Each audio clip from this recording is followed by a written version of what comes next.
Bueno, niños, hoy vamos a hablar de historia del arte. Arte románico.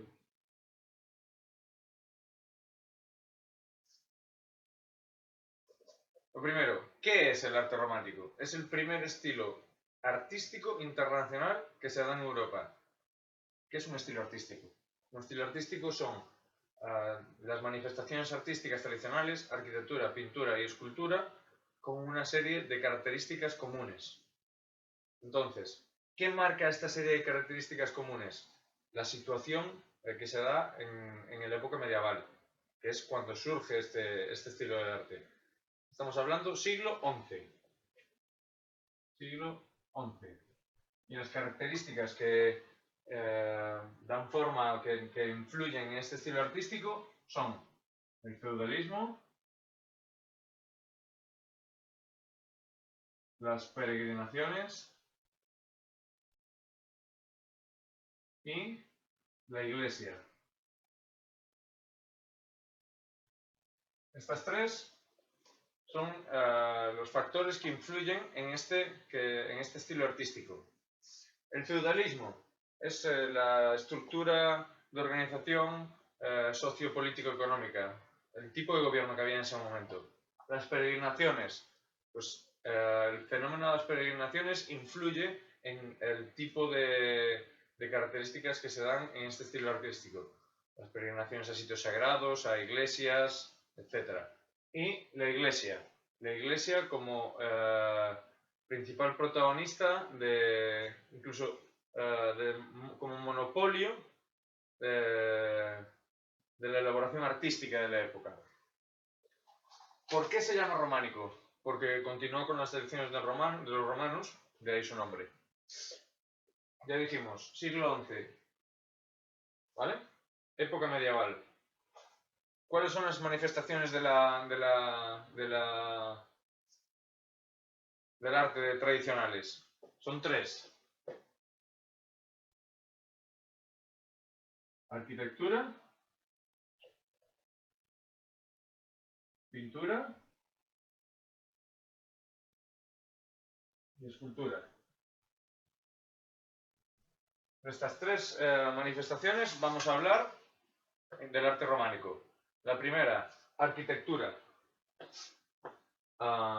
Dijimos, la iglesia tiene un monopolio, es la única que se dedica a fomentar el arte en esta época. ¿Qué es la arquitectura a nivel de arte? Edificios. Entonces, ¿qué tipos de edificios habrá si la iglesia es la principal impulsora del arte de la época?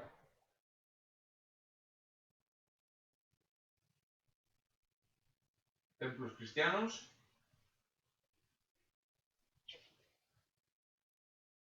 monasterios y, en menor medida, castillos. Pero esto ahora menos. Sobre todo, templos cristianos y monasterios. Hablaremos ahora un poco de las características de la arquitectura del arte románico. Las características son la planta de los edificios, de las iglesias. Se pasa de una planta basilical a una planta de cruz latina. Las peregrinaciones influyen en este tipo de arte. Son épocas en las que se va a iglesias, entonces estas se ven influenciadas por ello y deben tener una serie de cambios formales para que las cantidades de gente se puedan gestionar de mejor manera. Se pone mayor número de altares, se traza un recorrido, se ponen zonas donde se pueda girar, etcétera. ¿Vale? Las peregrinaciones van a marcar el tipo de arquitectura. Además de la planta de las iglesias, otra característica de la arquitectura es el muro.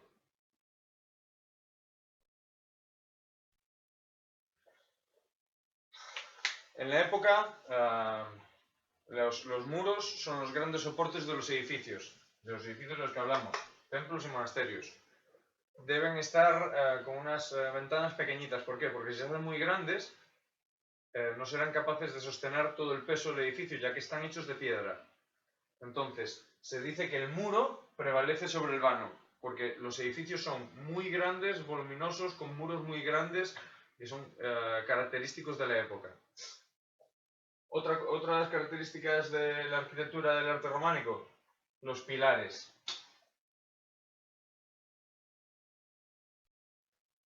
Los pilares, que pueden ser de dos tipos: cuadrados o cruciformes con medias columnas.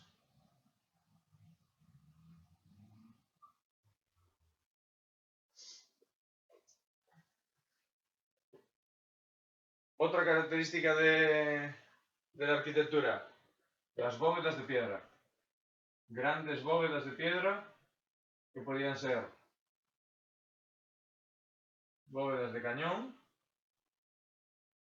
o de arista. Esas son las dos características de dos diferentes tipos de bóvedas. Otra de las características es el arco.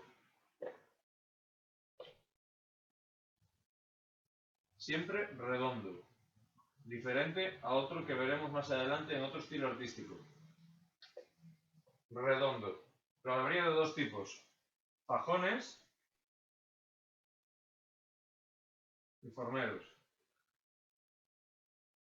Los fajones eran perpendiculares al eje longitudinal de la iglesia. El eje longitudinal, la planta, eje longitudinal, los fajones eran perpendiculares, mientras que los formeros eran paralelos al eje longitudinal de la iglesia. Pero sobre todo, lo importante es que eran redondos. Y, por último, la decoración. La decoración del arte románico era sencilla. ¿Entendido? Esto en cuanto a la arquitectura. Está un poco desordenado, a lo mejor ahora iré borrando, ¿vale? Porque vamos a hablar ahora de la pintura.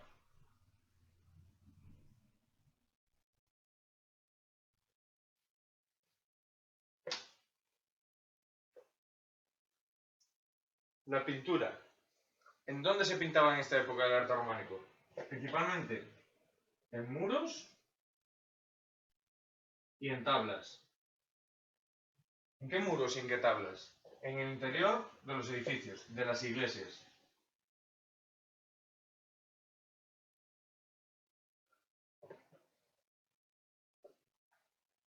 Debido a que, lo comentamos antes, había mucho muro y las ventanas eran pequeñitas, se dedicaban a... los edificios eran muy oscuros y muy pobres, muy apagados, muy tristes. Se pintaban los muros de las iglesias y de todas las iglesias. Era algo característico de esta época. ¿Qué más se pintaba? En tablas que se colocaban en los frontales, en los altares de las iglesias. ¿Cuál era el objetivo de la pintura de esta época? Principalmente había dos: decorar los espacios sagrados, las iglesias, y ilustrar sobre las sagradas escrituras. De aquí se sacan que tenía un carácter simbólico y un sentido narrativo. ¿Qué pretendían con esto de pintarlo, aparte de decorarlo? Pues la gente en la época no sabía ni leer ni escribir. ¿Cómo entendían las historias? Mediante las imágenes. Entonces, por de ahí el sentido narrativo de la pintura. Carácter simbólico y sentido narrativo.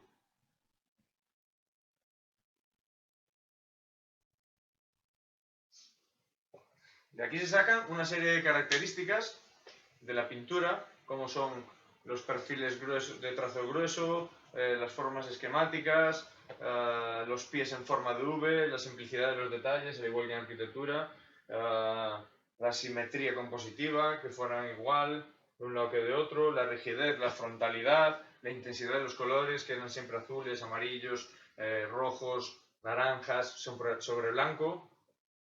Estas eran las características de la pintura.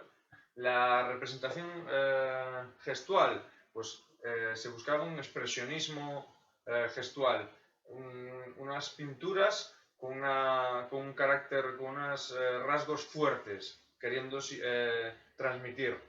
Y la iconografía, la temática de las pinturas, ya dijimos antes que todo este periodo viene determinado por el monopolio de la Iglesia en cuanto al tema del arte. La iconografía es el Pantocrátor, que es Jesucristo bendiciendo con una mano, con las Sagradas Escrituras en otra, sentado, rodeado de una especie de círculo de oval, que se llama mandorla. Ese era uno de los temas. Otro era la Virgen y otro era escenas del Antiguo y Nuevo Testamento. ¿Entendido? Esto en cuanto a la pintura. Y en relación a la escultura,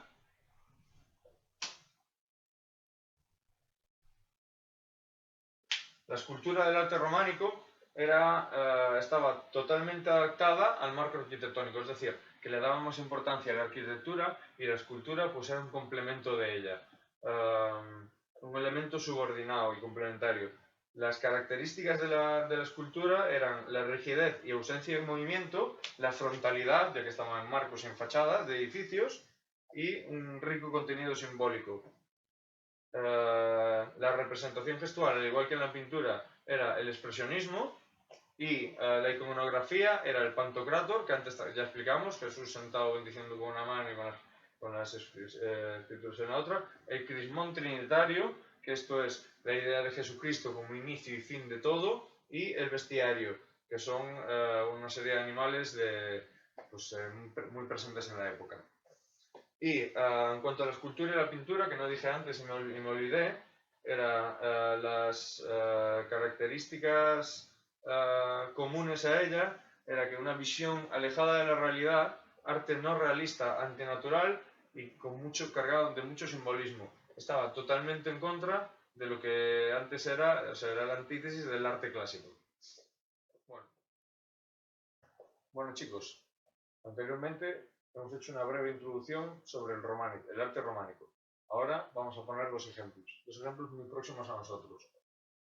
En cuanto a arquitectura y pintura, las iglesias de Santa María de Taúl y San Climent de Taúl, ambas, como su propio nombre indica, en Taúl, provincia de Lleida, separadas nada, escasos cientos de metros. En cuanto a Santa María de Taúl, es una de las iglesias con mayor cantidad de pinturas del arte románico que se conservan. De sus pinturas sacamos la iconografía, los temas. En cuanto al ábside, podemos ver en el ábside principal a la Virgen con el Niño, uno de los temas de la pintura que antes comentamos. En un registro medio vemos a San Pedro y San Pablo. Y un poco más abajo, animales fantásticos, otro de las temática característica del arte románico, el bestiario, y telas y tapices. En cuanto a los muros laterales, podemos ver a los Reyes Magos, a Herodes y, aprovechando esa escena, una epifanía, que es cuando es una celebración cristiana de cuando el niño Jesús fue dado a conocer y se presentó a los Reyes Magos. Presentación en sociedad, vamos. Y en cuanto a la contrafachada, tenemos el tema del juicio final, con lo que se cree que estaba Jesucristo allí, pero que se quitó para posiblemente colocar una ventana. Junto a él estaría un séquito de ángeles, San Miguel pesando las almas y unos condenados que arden en el fuego eterno. Esto todo se ve representado en diferentes zonas de la contrafachada. Y ahora nos vamos a San Climent de Taúl. San Climent de Taúl, las pinturas que vemos en San Climent siguen una serie de características que antes comentamos, totalmente fieles a la época del arte románico. como son los trazos fuertes, los colores lisos, las facciones rígidas y severas, y un aspecto solemne e imponente. Es ese expresionismo gestual que antes comentamos en la introducción y que está presente totalmente en la pintura de San Clemente. En el ábside vemos a Jesucristo,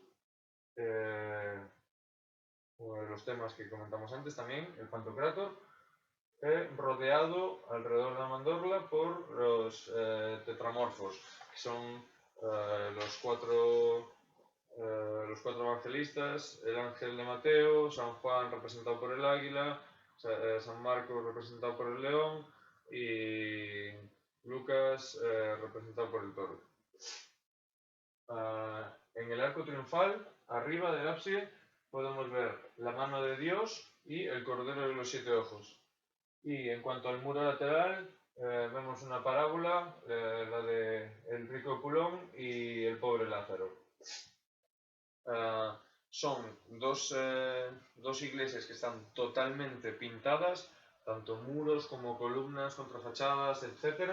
Son muy representativas, porque que son muy fieles a las características de la época que antes comentamos. Y bueno, incluso en San Clemente de Taúl fue un referente para artistas contemporáneos como Picasso, Antoni Tapies, etcétera, que se hicieron llamar Grupo Taúl.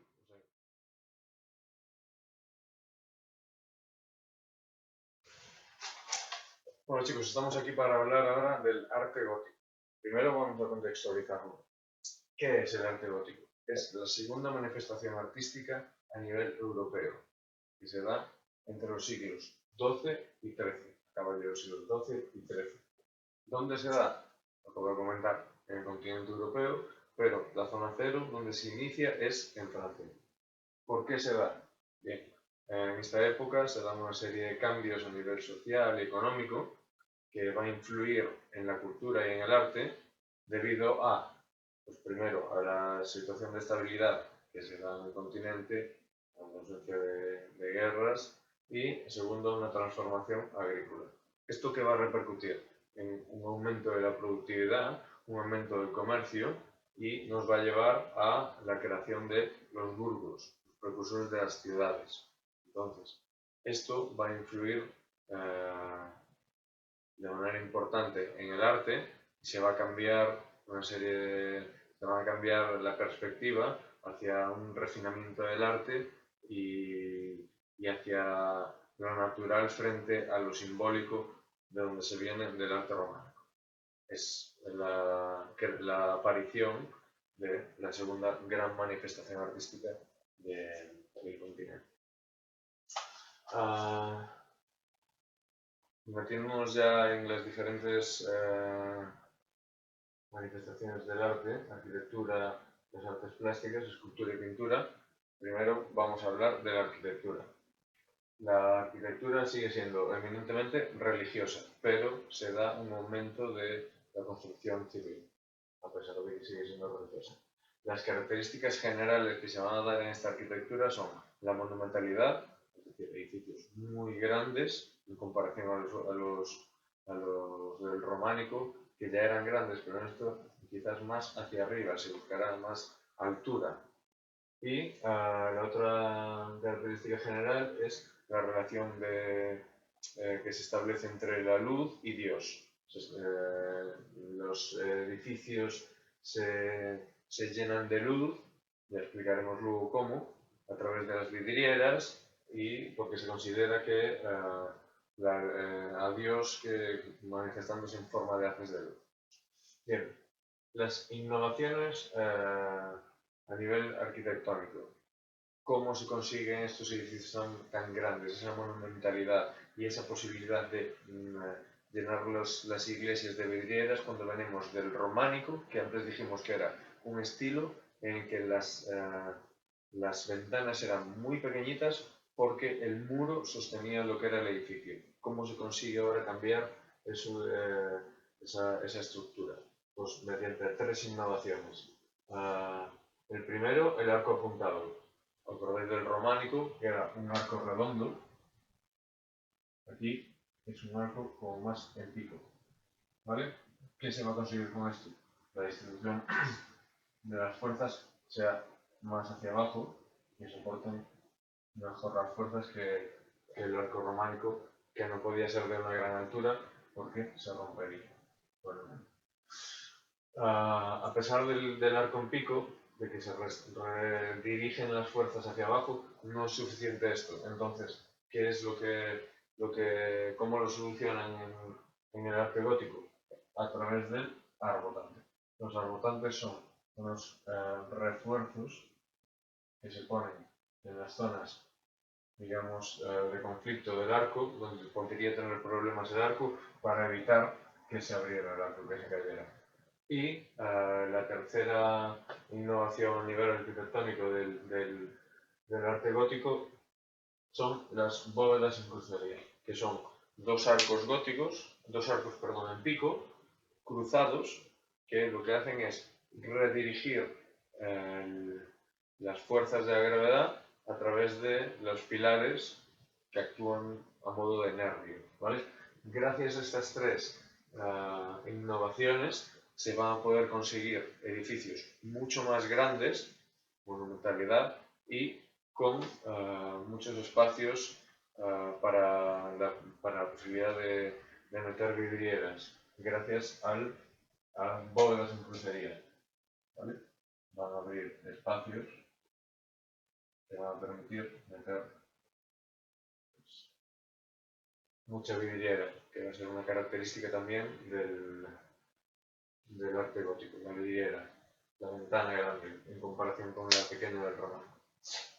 Además, bueno, hay otra serie de características menos importantes, pero no por ello no vamos a dejar de comentarlas. Es una decoración mucho más abundante, sobre todo en las fachadas, y las bases de las iglesias van a continuar siendo cruz latina como se evolucionó en el anterior periodo del románico. Bien, en cuanto a las artes plásticas, va a haber dos cambios fundamentales. Uno en la mentalidad pragmática, en ser más útiles, y otro en la nueva sensibilidad religiosa. Esto viene determinado, por supuesto, por la burguesía, por esa nueva clase social de los burgos que antes comentamos que surgen con fuerza en comparación con los sistemas nobiliares del feudalismo del románico. Bien, ¿qué va a repercutir esto? En que se va a buscar un arte mucho más natural y se va a alejar de lo simbólico, que era lo que nos traía el románico.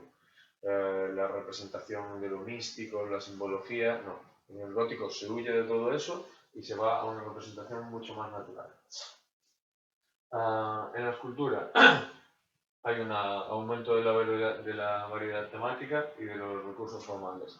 Variedad temática, pero dentro del tema religioso, que sigue siendo el fundamental del gótico, igual que del románico. Entonces, la escultura va a sufrir una liberación de la arquitectura. Recordáis que en el anterior estilo, en el románico que antes comentábamos, la escultura apenas tenía protagonismo, estaba como un segundo plano integrado en la arquitectura. Aquí va a empezar a coger mucho más fuerza, se va a liberar de las fachadas de los marcos, que sí va a aparecer, pero va a tener muchos más ámbitos donde desarrollarse, además de ese. Va a haber una diferenciación del tratamiento gestual y de la iconografía, que antes comentamos. Va a aparecer la proporcionalidad, que se perdió un poco también en el románico, donde veíamos aquellos ojos grandes y esta serie de cosas, que lo que pretendían era dar una fuerza, una expresión gestual de fuerza, de solemnidad. Aquí se va a volver a la proporcionalidad y se va a ganar en elegancia, en las formas de los paños, de los trajes, de las esculturas. Un refinamiento se va a poder apreciar. Bastante importante. En cuanto a la pintura, igual que la escultura, nos vamos otra vez hacia el realismo, huyendo del simbolismo. Ya lo comentamos antes en relación a las artes plásticas, algo. y se va a realizar sobre tabla. Se va a ver al principio un poco influenciada aún por el románico y vamos a ver retablos que van a sustituir a esos muros pintados del románico, pero se va a ir evolucionando, ¿vale? Habrá diferentes escuelas y que ahora explicaremos. La escuela del gótico lineal se da en Francia, siglo XIII, y bueno, está muy influenciada por la vidriería y todavía por el románico. Con trazos gruesos, la densidad de los colores, la esquematización de las formas, etc. Donde se va a dar verdaderamente el cambio es en la escuela de Siena. Ahí se van a buscar de formas más delicadas, se va a resaltar la sensualidad, esto va a ir acorde con la mentalidad de la nueva clase social, antes comentaba, la burguesía. La escuela de Siena, como su nombre indica, se inicia en Italia y será alrededor del 1300. El estilo internacional, que será una evolución de, esta escuela de Siena, estará muy influenciada, pero tendrá más recursos perspectivos, será más realista y un estilo más detallista y minucioso. Y por último, los primitivos italianos y holandeses. Son dos fenómenos que se dan de manera paralela y bueno, se pueden considerar los precursores más inmediatos del Renacimiento a nivel pictórico. Bueno, voy a hablaros ahora del último vídeo. Los secretos de las catedrales góticas. Bien. En este vídeo yo creo que se nos presenta dos partes claramente diferenciadas. La primera parte, que es una explicación un poco de los avances del gótico a nivel arquitectónico, de los que ya hablé antes, ¿vale?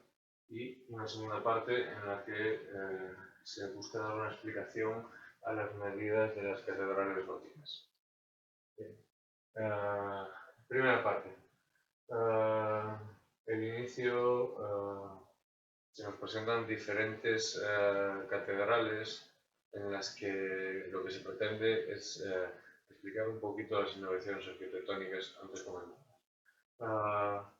El inicio de la arquitectura gótica se da en Francia, en Saint-Denis, cuando el abad Suger presenta la nueva catedral. Es una catedral muy alta, propia de la monumentalidad del gótico y llena de vidrieras. ¿Por qué le gustan tanto las vidrieras? Porque considera que la luz es símbolo de Dios. Son las características antes comentadas en la primera introducción sobre el gótico. En un primer momento se cree que, bueno, que es una arquitectura pues un poco vasta y bueno, hay un rechazo de principio y de ahí el nombre de los godos, ¿no? De ahí viene el nombre del arte gótico. Pero una vez que avanza el tiempo, se demuestra que hay una serie de mejoras muy evidentes en relación al anterior periodo del que venimos. ¿Cómo se consiguen estas mejoras? ¿Cómo se consigue que esta monumentalidad de la catedral y esa apertura de vidrieras en comparación con el periodo románico con las ventanas muy pequeñas? Pues gracias a tres innovaciones. El arco en pico, la botante, que es un refuerzo del arco, y la bóveda de crucería. ¿Cómo explican esto en el vídeo? Pues a través de cuatro historias. Una de Gelderland, que es una construcción que están haciendo ahora con las posibilidades de la época gótica. con la otra historia, la de la Catedral de San Denis, que ya comentamos. Otra historia es una iglesia, una catedral que bueno, un millonario se llevó de Francia a California para piedra a piedra para reconstruirlo, solo que debido a la crisis de la gran recesión no pudo hacerlo y ahora se retoma, ¿vale? Y que nos explica un poco pues la actitud del arco en pico, de los arbotantes. Bueno, a través de estas 4 historias lo que nos pretenden es presentar los avances arquitectónicos del lugar. Y bueno, una vez demostrados, el vídeo torna un poco sobre la pregunta de, bueno, ¿por qué ese afán por construir de repente tan catedrales tan altas? ¿Cuál es la razón? Se presentan dos posibles alternativas. Una, la rivalidad local, que ha habido y seguirá habiendo toda la vida, el localismo de a ver quién construye la catedral más grande, pero se empieza a entrever una posibilidad de que hubiera unas medidas determinadas por alguien o por algo y que gustan a los arquitectos del arte gótico. A través de diferentes historias, como son la de Beauvais, que es una catedral incluso todavía más alta que la de Amiens, que tuvo problemas a nivel arquitectónico, porque se pudieron resolver gracias a bueno, una pequeña trampilla en Amiens que hicieron los monjes de un monasterio gracias a la utilización de un martillo hidráulico para forjar una cadena que aguantara unos arcos que se venían abajo. En el Beauvais se pasaron incluso de altura y hubo que reforzarlo con corchetes ya hoy en día. Es más, hubo ciertas derrumbamientos, aunque no tuvieron demasiadas consecuencias. De Beauvais se van a Notre Dame para explicarnos que la altura de Notre Dame es la misma que el Templo de Salomón, que es considerada como la casa de Dios en la tierra. Esto ya les induce a seguir buscando posibles medidas bueno, pues, libros sagrados y libros relacionados con la arquitectura eclesiástica.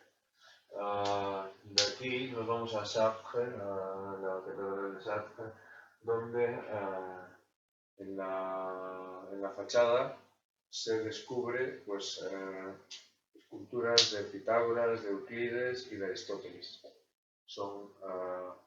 Es algo extraño porque no son personajes religiosos, todo lo contrario, son científicos, matemáticos y de aquí se deduce que los arquitectos de la época gótica, pues no, más que los arquitectos, los sacerdotes tenían en consideración estas ciencias y creían que Dios lo que había hecho era pues una serie que tenían a Dios como el matemático supremo, que lo había creado todo con una razón y con unas medidas determinadas por año. Entonces, aprovechando las medidas que se habían hecho en Amiens en la primera parte del vídeo pues para explicar los problemas estructurales y las innovaciones arquitectónicas, con esos datos se busca en el Nuevo Testamento y se encuentra que tanto debajo de la medida del crucero del suelo donde está el crucero son 50 pies, que es una medida relacionada en la Biblia con el Arca de Noé, como la altura de la Catedral de Amiens, que son 144 pies, es la altura que tiene el cielo, que es lo que se considera la casa de Dios, pues bueno, nos llevan a poder asegurar que lo que se pretendía a la hora de construir esta serie de catedrales con esta altura era reproducir los tamaños y cantidades que supuestamente Dios había utilizado para crear pues, otro tipo de cosas. ¿Cuál es el problema de la Catedral de Bóveda que dijimos que tenía desprendimientos y tal? Pues que en lugar de utilizar el pie real, se utilizó el pie romano, que era un poquito más alto, más grande, y no fueron capaces de sostener, se les fue de las manos, digamos. Entonces, las conclusiones del vídeo son que, una primera parte donde presentan y nos explican el porqué del cambio, de la posibilidad del cambio del románico al gótico, la monumentalidad y añadir la albañilería, gracias a las innovaciones arquitectónicas. Y la segunda parte, lo que nos viene a confirmar es que no era una cuestión de rivalidad local el hecho de buscar que todos los pueblos franceses buscaran megacatedrales, sino que lo que pretendían eran reproducir las medidas de la Biblia.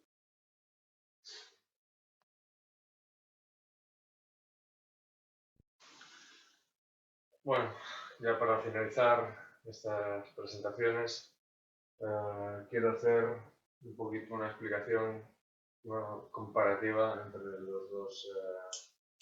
las dos manifestaciones artísticas, el románico y el gótico. Bien, en cuanto al contexto, el románico se da en el siglo XI, mientras que el gótico se da a caballo entre el XII y el XIII.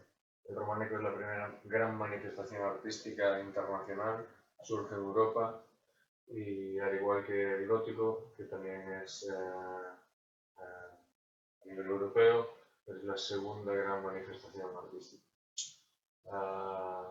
Las características sociopolítico-culturales que llevan a estos tipos de manifestaciones en el románico son el sistema de gobierno, digamos, el sistema sociopolítico, que es el feudalismo, el gran fenómeno de masas que son las peregrinaciones y el monopolio eclesiástico en cuanto al arte se refiere, única y exclusivamente eclesiástico. Mientras que en el gótico cómo se llega a esta situación de esta segunda gran manifestación artística es debido a un cambio sociopolítico que repercute en la vida artística y cultural. Esto se da debido a la situación de estabilidad, de paz en cuanto a territorio europeo y a una transformación agrícola, lo cual hace que haya un aumento de la prosperidad y la creación de urbos, de las ciudades. Esto produce un nuevo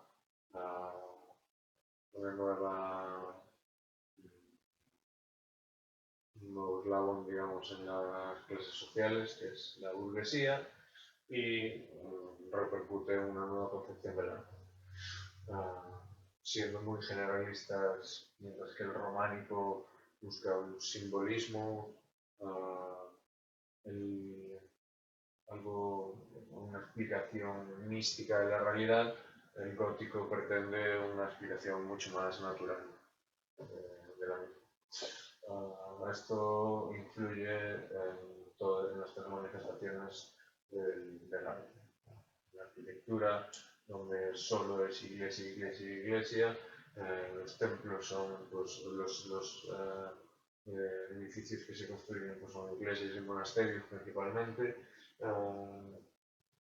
donde el muro es una de las características fundamentales, el arco redondo y las molas de cañón y arista y los pilares, fajones y fajardo, formeros y fajones son son las características fundamentales de este estilo arquitectónico y los edificios son con grandes muros y muy voluminosos. Mientras que en el estilo gótico, además de la presencia muy importante de la iglesia, la burguesía influye de manera trascendental. Las características generales son la monumentalidad de las construcciones y la creencia de la simbología de Dios mediante la luz. Esto hace que las construcciones de los edificios, principalmente las catedrales, que son las iglesias de las ciudades, se empapen de monumentalidad y de luz, lo cual lo que resultado es que se tenga que repensar todo el tipo de construcción para permitir esas enormes vidrieras y sustituir así los muros de románico. ¿Cómo lo consiguen? Mediante las innovaciones del arco en pico, de la bóveda cruzada y de los arbotanques de contrafuertes.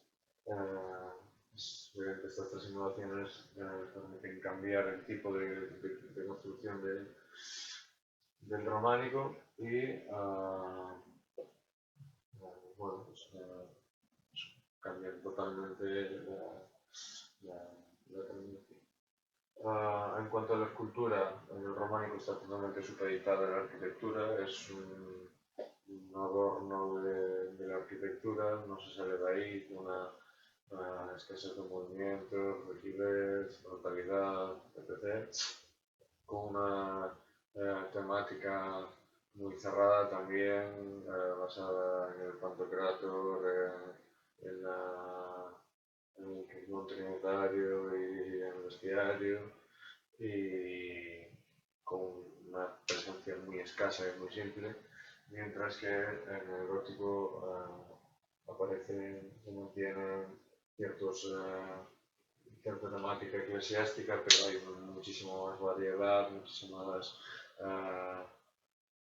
recursos formales, se empieza a desarrollar en otros ámbitos, no solo simplemente como un complemento de las fachadas a nivel arquitectónico, se le da mucha más relevancia. Y para finalizar en la pintura, mientras que en el románico se pinta en tabla, pero sobre todo en las paredes de los muros de las iglesias, en el gótico, con la presencia de la vidriera, la pintura queda relegada a la tabla y a los retablos, que en un primer momento se ve influenciada la pintura del gótico por el románico, lo cual es normal porque es el paso anterior, pero poco a poco va evolucionando con el quizá punto de inflexión de la escuela sienista, donde bueno, pues ya se resaltan otra serie de cosas como la sensualidad, y ya hay más recursos naturalistas, también determinado por la idea general de la manifestación artística, y hasta llegar a los precursores del Renacimiento, los 22 italianos y holandeses.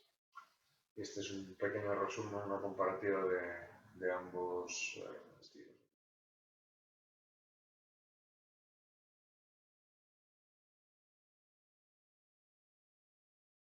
Bueno, quiero agradecer el apoyo de Phoebe, mi perrita. Agradecerle a mi novia también el apoyo y que no me haya escarallado por pintar a mí. Muchas gracias.